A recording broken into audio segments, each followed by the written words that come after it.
So far this season, the biggest stat pattern in the NFL is this guy.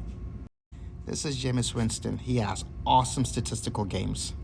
He passed the stats like no one else. Well, for this season, anyways.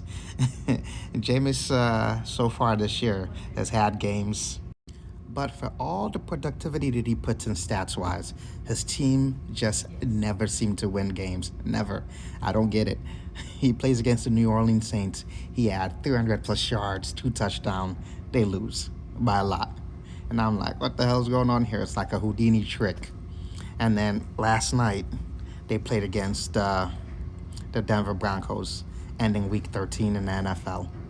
As you can see above my head here, he throws for 497 yards. 497 yards. 3 touchdowns, 3 interceptions. They end up losing the game. I'm like, what the hell's going on here? It's voodoo. That's what's happening. Jameis can't seem to catch a break. The final score for the game ends up being 32-41. Then Jameis goes on the podium and says,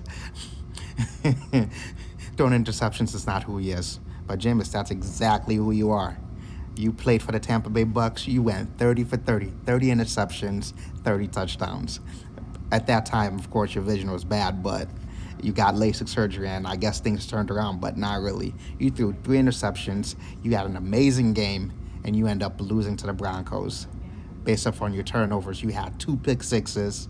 Jameis, that is exactly who you are. The Browns, they're just a very unlucky franchise to get, to go from Deshaun Watson to Jameis Winston. Jameis Winston can play. He can definitely pad the stats, but he just can't catch a break when you need to catch a break as a quarterback.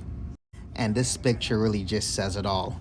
Jameis, he's a nice guy, but goofy, and that goofiness goes on the field and doesn't do him well. Like, share, follow for more.